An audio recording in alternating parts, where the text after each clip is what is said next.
Choo choo choo!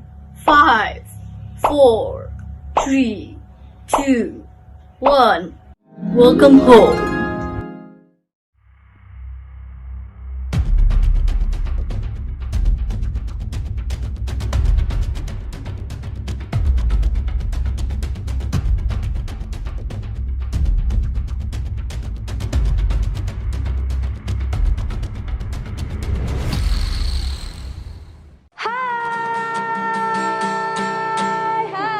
Hai adik-adik. Hai Little Disciples, apa kabar adik-adik? Pastinya sehat ya. Luar biasa. Yes, kita harus selalu ceria karena hati yang gembira adalah obat, kata firman ya kan? Yes. Oke, kalau gitu adik-adik kita mau memuji dan menyembah Tuhan terlebih dahulu sebelum mendengarkan firman. Siapa yang semangat hari ini? Yeay. Amin. Oke, kalau gitu kita mau berdoa terlebih dahulu ya. Lipat tangannya, tutup matanya, kita siapkan hati kita. Oke.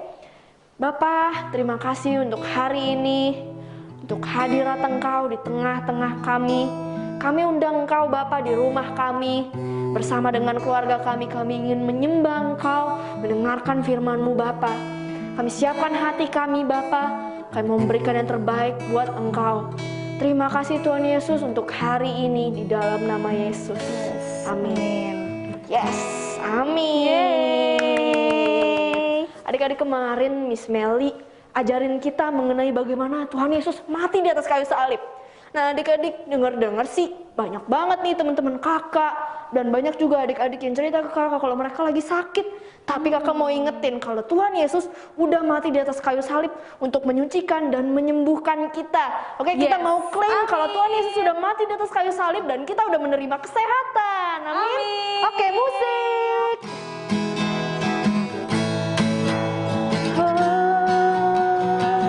Anak Allah, siapa namanya? Yesus namanya, menyembuhkan, menyucikan, bahkan mati, tebus dosaku, kubur kosong, membuktikan dia hidup, sebab dia hidup, ada hari esok, sebab dia hidup, ku tak gentar, karena ku tahu dia pegang hari esok, hidup jadi berarti sebab dia hidup. Anak Allah, sebut Yesus. Yesus namanya, menyembuhkan, menyucikan,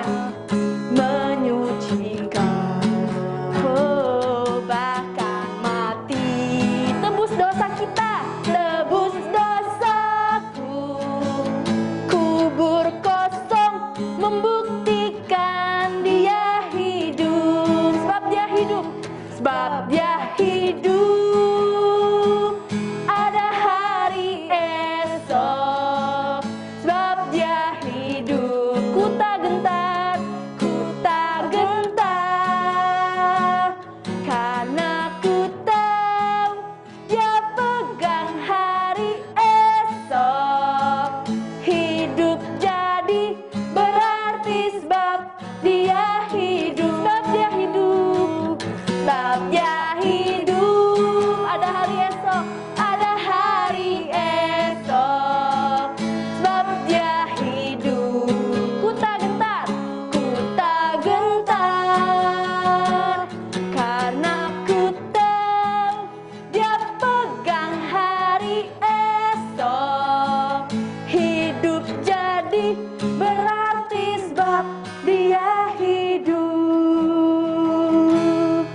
Yes, adik-adik, kita percaya selain kita confess kalau Tuhan Yesus sudah mati di atas kayu salib, tapi ada lagi satu lagi nih. Hati yang gembira adalah obat. Wow, artinya apa adik-adik? Selain kita confess Yesus sudah mati di atas kayu salib buat saya mau bersuka cita. Yeay, amin. Oke, ayo kita bersuka cita yuk. hati yang gembira. Hati yang gembira adalah obat, seperti obat hati yang senang. Tapi semangat yang patah keringkan tulang. Hati yang gembira Tuhan senang. Hati yang gembira, hati yang gembira adalah apa?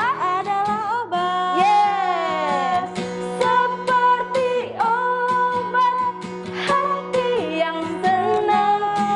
Yes, tapi semangat yang patah keringkan tulang. Hati yang gembira Tuhan senang. Kita bisik-bisik yuk. Hati yang gembira adalah obat. Yes, seperti obat hati yang senang, tapi semangat yang patah keringkan tulang. Aduh. Hati yang gembira Tuhan senang. Sekali lagi ya. Hati yang gembira adalah obat. Yeay. Seperti obat hati yang senang, tapi semangat yang patah keringkan tulang. Hati yang gembira Tuhan senang. Yes, tadi kita udah belajar kalau kita mau confess Yesus sudah mati di atas kayu salib. Kedua, kita juga udah belajar kalau kita harus bersuka cita. Sekarang, kalau kita udah tahu waktu kita berjalan bersama Yesus, kita akan menerima semua itu. Kita mau terus berjalan sama Dia. Amin. Yes, ayo kita nyanyi Jalan Serta Yesus. Jalan serta Yesus, jalan sertanya asik setiap hari. Asik. Jalan serta Yesus, serta Yesus selamanya. Sekali lagi.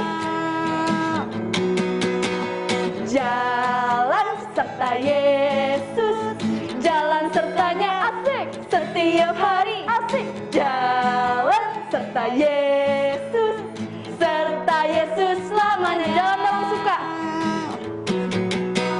jalan dalam suka, jalan dalam duka, jalan sertanya asik setiap hari. Asik. Jalan serta Yesus, serta Yesus selamanya. Jalan dalam suka, jalan dalam suka, jalan dalam duka, jalan sertanya tiap hari. Jalan serta Yesus, serta Yesus selamanya, serta Yesus selamanya, serta Yesus selamanya. Amin. Yes, amin adik-adik. Kita mau berjalan terus bersama dengan Dia ya. Oke, kita mau mendengarkan firman, tapi sebelumnya kita mau menyembah Dia. Kita siapkan hati kita mau berdoa terlebih dahulu. Bapa di surga, terima kasih Bapa untuk hari ini. Kami ingin bersuka cita Bapa, menyembah Engkau Bapa, Allah yang hidup, Allah yang layak disembah dan layak menerima segala pujian. Terima kasih Bapa. Kami suka mengikuti Engkau, kami mau mengikuti Engkau. Terima kasih Tuhan Yesus, di dalam nama Yesus.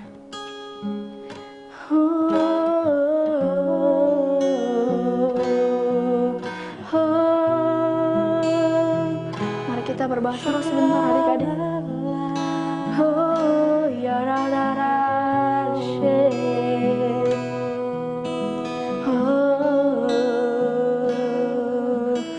Ya ra ra ra ra ra ra ra she.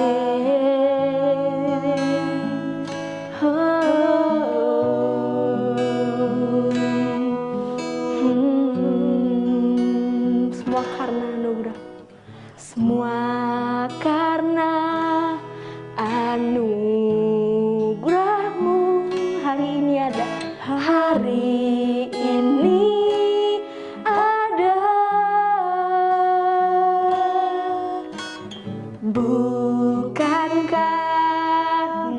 kuatku, namun karena Roh-Mu Yesus, ku bawa hatiku, bawa penyembahanku, ku semakin diubah serupa gambarnya, mengikut Yesus, itulah kesukaan hatiku. Ku lepas semua hakku untuk mengenal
adik-adik. Benar Bapa, Engkau sudah melayakkan kami menjadi anak-Mu Bapa. Setiap hari kami disempurnakan menjadi serupa seperti Engkau Bapa. Bapa, terima kasih Bapa untuk semua itu, kami bersyukur Bapa. Kami mau pergi Bapa kepada teman-teman kami, memberitahu mengenai Engkau juga, supaya mereka juga menjadi sama seperti kami Bapa, seperti kami yaitu anak-anak-Mu. Kami juga ingin melihat mereka menjadi anak-anak-Mu. Kami percaya tidak akan ada lutut yang tidak bertelut, dan semua lidah akan mengaku bahwa Engkau Yesus adalah Tuhan. Amin. Bapa, aku berdoa hari ini untuk adik-adik Little Disciples yang akan mendengarkan firman. Kami berdoa Bapa, kami katakan biar roh hikmat dan wahyu memberikan kami pengertian untuk mengenal Engkau dengan benar melalui firman yang disampaikan hari ini. Terima kasih Bapa untuk hadirat-Mu yang luar biasa di tengah-tengah kami. In the name of Jesus we pray. Semua yang percaya mengatakan amin.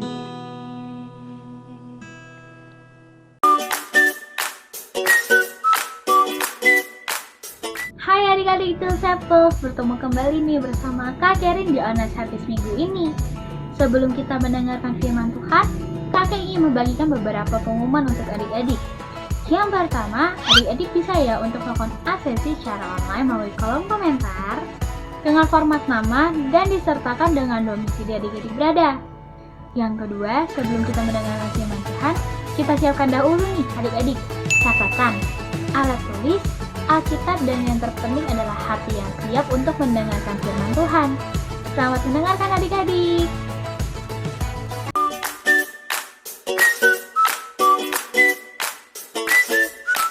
Selamat sore adik-adik semua. Ya, sore hari ini Tante Rona akan membawakan dari kitab Yunus, ya, cerita mengenai Yunus. Oke. Dan Yunus ini berasal dari kota Gat Hefer, ya, yang terletak kira-kira 7 km di sebelah utara kota Nazaret. Yunus adalah tokoh sejarah yang benar-benar ada dan bukan mitos, ya adik-adik. Pada mulanya firman Tuhan datang kepada Yunus dengan perintah untuk bangun dan pergi ke Niniwe dan berseru terhadap mereka. Oke. Sebab kejahatannya di Niniwe yang disaksikan Tuhan sendiri. Oke. Niniwe adalah ibu kota Asyur, ya. Asyur, ya, sering berperang dengan Israel, ya, dengan menyerang dan menyusahkan orang-orang Israel sampai pada akhirnya menghancurkan Israel dan membawa mereka dalam tawanan. Oke. Karena Niniwe adalah musuh Israel. Oke. Yunus membenci bangsa itu dan dia tidak mau mereka diselamatkan. Oke. Waktu Yunus diutus ke Niniwe, langsung Yunus bereaksi dengan berusaha melarikan diri jauh-jauh. Dia sama sekali tidak mentaati panggilan Tuhan, ya. Dia berjalan ke Yope dan naik kapal menuju ke Tarsis, ya. Tarsis itu bertolak belakang dengan Niniwe, ya. Jadi satu di sebelah barat, satu di sebelah timur. Oke. Jadi mengapa Yunus begitu nekat, ya, lari dari panggilannya? Yunus sendiri menjelaskan sebabnya pada akhir kitab Yunus. dia mengetahui bahwa Tuhan penuh kasih sayang, kemurahan, dan panjang sabar, sehingga dia takut bahwa Tuhan justru bermaksud untuk menyelamatkan Niniwe, orang-orang yang telah menjadi musuhnya itu. Oke? Mari kita lihat kitab Yunus yang pertama, yaitu di dalam kapal. Oke? Yunus dipanggil Tuhan untuk memberitakan peringatan kepada Niniwe karena kejahatannya yang besar. Namun Yunus tidak mau taat. Dia menolak panggilan itu dan melarikan diri naik kapal untuk berangkat ke Tarsis. Dia ingin lari jauh dari hadirat Tuhan. Ternyata Tuhan sendiri campur tangan dalam kehidupannya. Beberapa kali dalam kitab Yunus, Tuhan sendiri tampil dan mengadakan intervensi. Tuhan menurunkan angin ribut sampai ada badai besar yang menimpa kapal Yunus. Awak kapal menjadi sangat takut dan berusaha menyelamatkan kapal dengan membongkar dan membuang muatan ke laut. Namun Yunus turun ke ruang kapal paling bawah dan tidur nyenyak. Dia tidak takut mati. Nakoda kapal itu membangunkan Yunus dan suruh dia berdoa. Awak kapal membuang undi dan Yunuslah yang kena undi. Waktu ditanya sebabnya ada badai besar, Yunus bersaksi, "Aku seorang Ibrani. Aku takut akan Tuhan, Allah yang empunya langit, yang telah menjadikan lautan dan daratan." Lalu dia menjelaskan bagaimana dirinya sudah melarikan diri dari panggilan Tuhan. Yunus minta mereka membuang dia ke dalam laut. Lagi-lagi jelaslah bahwa Yunus tidak takut mati. Dia sadar bahwa badai besar itu datang dari Tuhan karena pemberontakannya kepada panggilan Allah. Dia tidak takut. Akhirnya Yunus dicampakkan ke dalam laut oleh awak kapal. Seketika badai berhenti. Awak kapal itu menjadi takut akan Tuhan dan mempersembahkan korban. Kepada Yunus sendiri, Tuhan lagi-lagi mengadakan intervensi. Seekor ikan besar datang dan menelan Yunus. Yunus diselamatkan dari kematian. Selama 3 hari dan 3 malam dia tinggal di dalam perut ikan. Oke? Nah, kita lanjut ke Yunus pasal kedua, di mana Yunus ada di dalam perut ikan.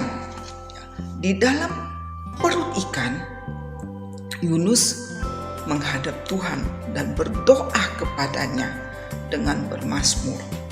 Dia merasa sudah berada di tengah-tengah dunia orang mati dan berteriak kepada Tuhan karenanya.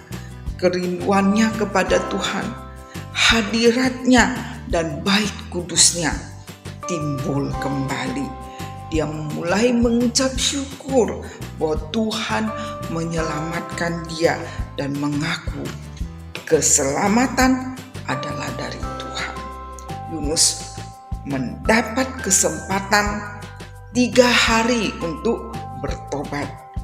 Tuhan sekali lagi mengintervensi kehidupan Yunus sehingga ikan itu memuntahkan Yunus ke darat. Dan untuk kedua kalinya Yunus diperintahkan Tuhan untuk mengumumkan hukuman atas Niniwe. Kali ini Yunus sudah siap, ya. Dia berjalan jauh ke Niniwe lalu berseru bahwa dalam 40 hari Niniwe akan ditunggang balikan. Mendengar pemberitaan itu, orang Niniwe yang percaya kepada Allah berpuasa, mengenakan kain kabung dan bertobat. Raja Niniwe turun dari tahtanya, menanggalkan jubahnya dan duduk di abu. Dia memerintahkan bahwa seluruh Niniwe, termasuk hewan ternak, harus berpuasa dan berkabung, bertobat sungguh-sungguh dan berseru dengan keras kepada Allah. Karena pertobatan itu Tuhan mengampuni Niniwe dan hukuman dibatalkan. Nah, kita lihat di kitab Yunus yang keempat, ya, kitab Yunus yang terakhir. Ya. Niniwe selamat. Pemberitaan Yunus sudah berhasil menyelamatkan satu negeri yang besar. Tentu kita akan bersuka cita jika berada di posisi Yunus. Benar ya adik-adik? Tapi bagaimana dengan Yunus? Apakah dia sukacita? Apakah dia senang? Oh, ternyata tidak adik-adik. Hatinya sangat kesal dan dia marah sekali. Dia berdoa dan menjelaskan mengapa awalnya dia berusaha melarikan diri. Yunus sudah tahu bahwa Tuhan itu pengasih, ya. Tuhan itu penyayang, Tuhan itu panjang sabar, dan Tuhan itu melimpahkan kasih setia serta menyesal karena malapetaka yang hendak didatangkannya. Yunus sudah mengenal sifat-sifat Allah. Dia juga mengalami sendiri kasih dan kesabaran Allah sewaktu dilepaskan dari perut ikan. Namun dia sama sekali tidak mau, ya, kasih Tuhan, panjang sabarnya Tuhan dinyatakan kepada kota Niniwe. Ya, dia sama sekali tidak mau Niniwe bertobat. Mereka adalah musuhnya yang layak dihukum. Dia sangat marah. Kemudian Tuhan bertanya kepadanya, layakkah engkau marah? Yunus yang sedang berhati panas itu meninggalkan Niniwe, mendirikan sebuah pondok, lalu duduk di bawah naungannya dengan menantikan apa yang akan terjadi. Lagi-lagi Tuhan mengadakan intervensi, atas penentuan Tuhan. Tumbuhlah sebatang pohon jarak atas pondok itu yang melindungi Yunus dari terik sinar matahari. Yunus sangat bersukacita karena pohon jarak itu. Namun pada keesokan harinya, atas penentuan Allah, seekor ulat datang dan makan pohon itu, menggerogotinya hingga layu. Berikutnya, sesudah matahari terbit, atas penentuan Allah lagi bertiup angin timur yang panas, terik, sampai Yunus sakit kepala dan sekali lagi berharap supaya mati. Katanya, lebih baiklah aku mati daripada hidup. Atas suara hati Yunus yang penuh kemarahan ini, Tuhan sesekali lagi bertanya, layakkah engkau marah? Jawaban Yunus kali ini lebih berani. Selayaknya lah aku marah sampai mati. Ya, di titik inilah Tuhan menjelaskan kepada Yunus bagaimana kasih sayangnya kepada manusia yang diciptakannya. Tuhan mau supaya semua manusia sampai ke ujung bumi mendengar berita tentang dosa, hukuman, dan kebenaran. Tuhan merindukan agar semua manusia bertobat. Tuhan tidak lalai menepati janjinya, sekalipun ada yang menganggapnya sebagai kelalaian, tapi ia sabar terhadap kita semua, karena ia menghendaki supaya jangan ada yang binasa, melainkan supaya semua orang berbalik dan bertobat. Di 2 Petrus 3 ayat 9. Tuhan sudah menyatakan kemurahannya dengan menyelamatkan nyawa Yunus. Mengapa dia juga tidak akan menyelamatkan Niniwe, kota besar dengan ribuan jiwa manusia itu? Tuhan membentuk hati Yunus menjadi sama dengan hatinya Tuhan yang penuh kasih. Di salah satu sisi, Yunus juga menjadi bayangan tentang Yesus. Sebagaimana Yunus tinggal 3 hari dan 3 malam di perut ikan, demikian juga Yesus berkata, dia akan tinggal di perut bumi. Yesus berkata bahwa ia menjadi satu-satunya tanda yang diberikan kepada generasinya. Selain itu, Yesus juga membandingkan orang Niniwe kepada generasinya sendiri. Yunus datang kepada mereka dengan firman Allah dan semuanya bertobat. Yesus datang membawa berita dosa dan hukuman kepada bangsa Yahudi, namun mereka tidak bertobat seperti Niniwe bertobat. Mereka menolak berita yang Yesus sampaikan, walaupun Yesus jauh melebihi Yunus dalam kuasa dan kebenaran.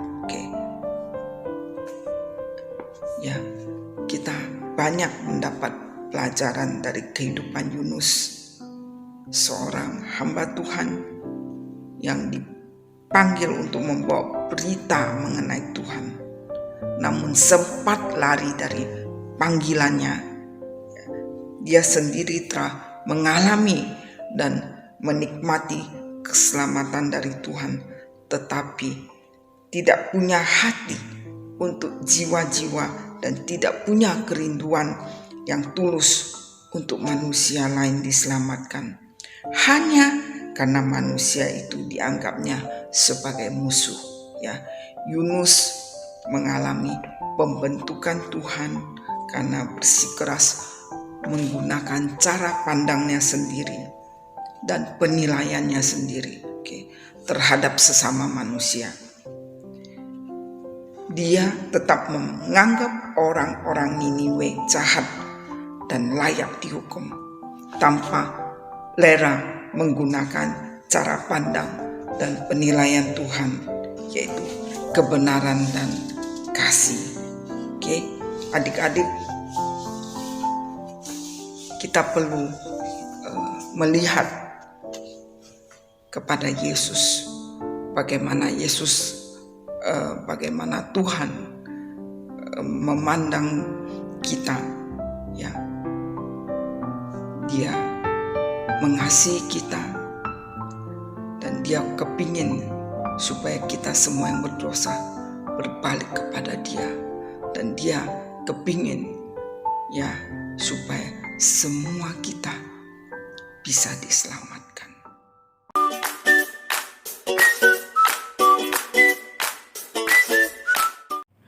Halo adik-adik semua, balik lagi dengan kami Eva di sini. Kali ini kita akan masuk ke activity dari minggu ini. Apa aja pertanyaannya? Kita lihat sama-sama yuk pertanyaannya. Pertanyaan yang pertama, di kota manakah Yunus diutus? Di kota manakah Yunus diutus? Pertanyaan yang kedua, mengapa Yunus tidak mau melakukan panggilan yang dari Tuhan? Mengapa Yunus tidak mau melakukan panggilan yang dari Tuhan? Pertanyaan yang ketiga, apa yang membuat Yunus akhirnya mau melakukan panggilan tersebut? Apa yang membuat Yunus akhirnya mau melakukan panggilan tersebut? Nah, itu tadi adik-adik beberapa pertanyaan dari activity minggu ini. Jangan lupa ya untuk foto jawaban adik-adik lalu kirim ke Google Classroom.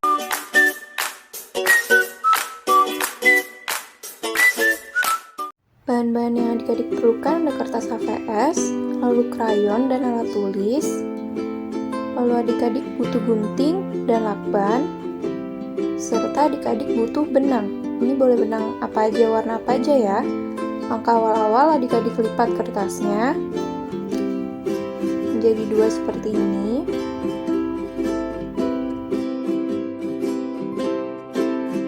Nah, kalau sudah adik-adik gunting dari ujung sini melengkung ke atas. Nanti hasilnya akan menjadi bentuk hati atau love.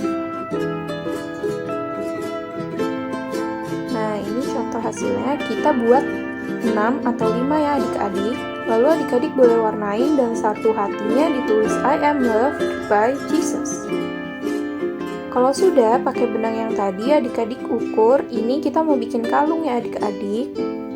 Kalau sudah ambil lakban yang tadi, lalu adik-adik tempel seperti ini.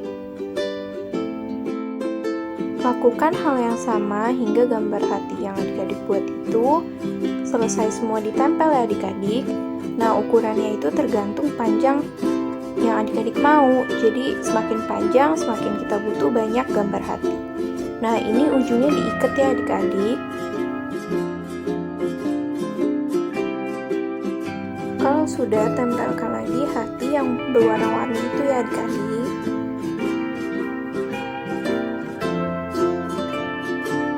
Nah, ini tampak belakangnya. Adik-adik juga boleh pakai double tape ya adik-adik. Nah, ini tampak depannya dan sudah selesai. Jangan lupa dibuat dan kirimkan ke Kak Kerin. Sampai berjumpa di activity minggu depan. Bye semuanya, God bless you.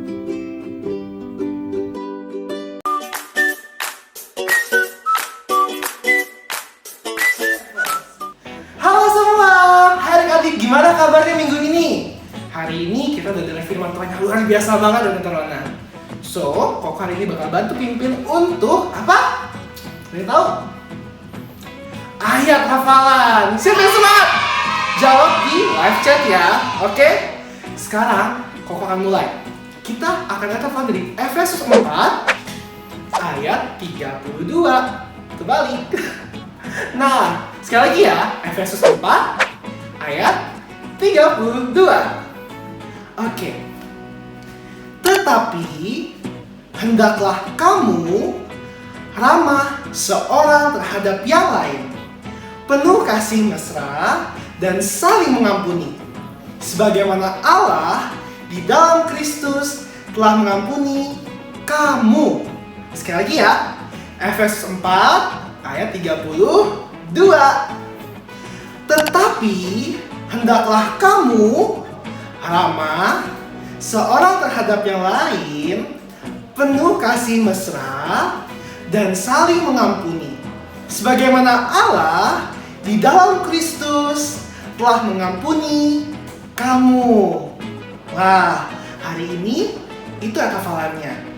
Adik-adik jangan lupa ya, direkam, habis direkam jangan lupa dikirim di, coba kirim apa? Google Classroom. Nih, ada di sini nih buat kode classroomnya. Oke? Siap. Nah, jangan lupa ya dibuat, oke? See you next week. Bye.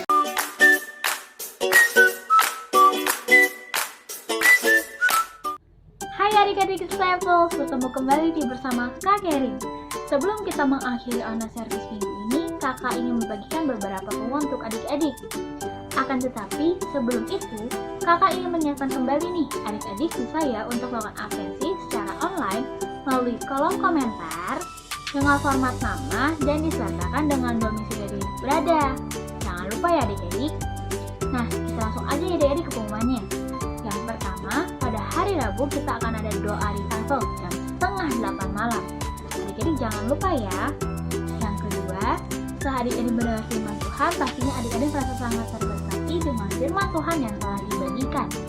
Nah adik-adik, untuk aktivitinya, adik-adik bisa ya untuk mengumpulkan ke dalam Google Classroom. Nah, untuk adik-adik yang belum bergabung ke dalam Google Classroom, berikut akan kakak terangkan kode untuk bergabung ke dalam Google Classroom-nya ya adik-adik.